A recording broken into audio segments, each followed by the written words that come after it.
strong possibility that international humanitarian law has been violated in a manner that could amount to war crimes. It will continue to resist against this occupation by all means. Grave violation of human rights, war crimes, ethnic cleansing and state terror are massacres and a genocide being carried out to exterminate the Palestinian people.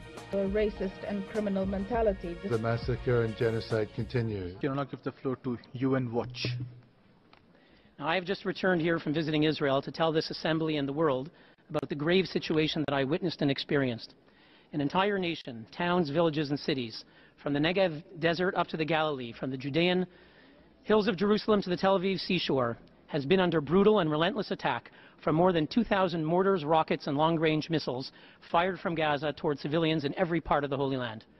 Never before in the history of Israel's 7 decades of existence has its men, women and children come under such a massive aerial assault, forcing them, at the sound of air raid sirens day and night, to run for shelter.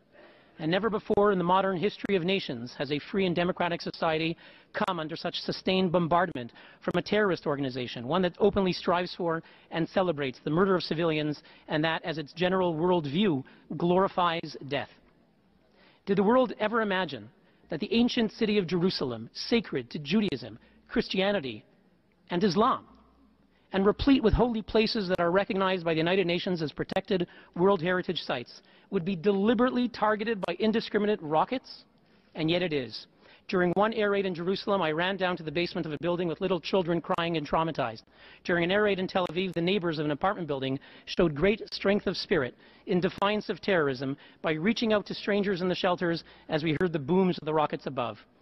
And as I was seated in my airplane, about to depart back and return here to Geneva, the air raid siren went off in the airport.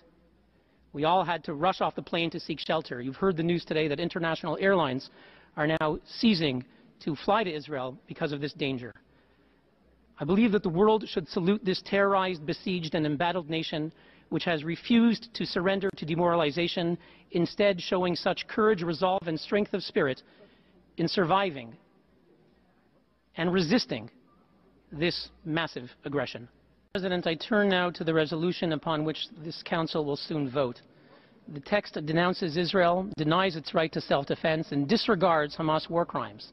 We ask, why does this Council refuse to say that which was said only 2 weeks ago by the Palestinian ambassador himself?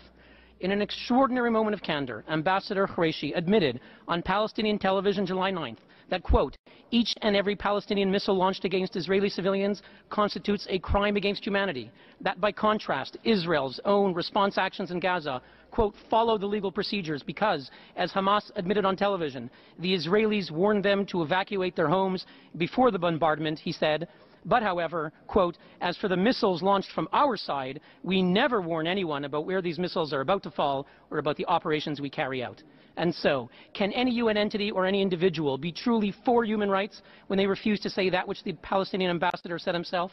Is it possible that the true purpose of this session is to silence the true victims and voices of human rights around the world by deflecting attention from the world's worst abuses?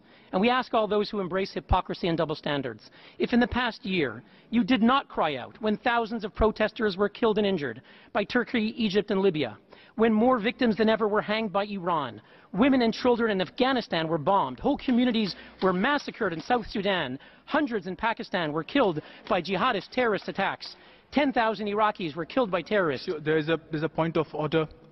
So I don't see that we have a reason to come and discuss other issues relating to human rights situations in other different countries. And therefore you should allow the NGO to continue to speak. My delegation would like to fully support the point of order that's made by the distinguished delegation of Egypt. Thank you. We would urge you to allow the NGO to complete their intervention. We request that you allow this NGO to continue with their statement. We also would like to support the point of order made by Egypt. The Speaker will continue along the same lines if the Speaker is not stopped. It's inconceivable that an organization, an NGO, should be able to come to this Council to distract us with the little time we have to debate an issue which is of such crucial importance as the genocide being committed currently against the Palestinian people. Thank you, Mr. President. I'll just note that there was some questions whether the videotape interview on Palestinian TV by the ambassador was genuine or not. But we see that the Palestinian ambassador has just intervened and has failed to deny those remarks, and let the record show that. Finally, we ask if those who refuse to speak out for Palestinians, 1,800 Palestinians, if not more, who were starved to death and murdered by Assad in Syria, but you only cry out when Israel can be blamed, then you are not pro-human rights, you are only anti-Israel.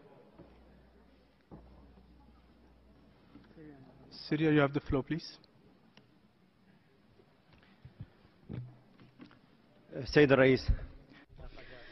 Mr. President, we're used to hearing this non-governmental organization creating divisions among the speakers and speaking out of turn. I hope this speaker will no longer be allowed to continue his statement. Thank you. Thank you, Mr. President. Let the world note that at a session purportedly on Palestinian human rights, the government of Syria objected for us to mention the 1,800 Palestinians that they starved and murdered.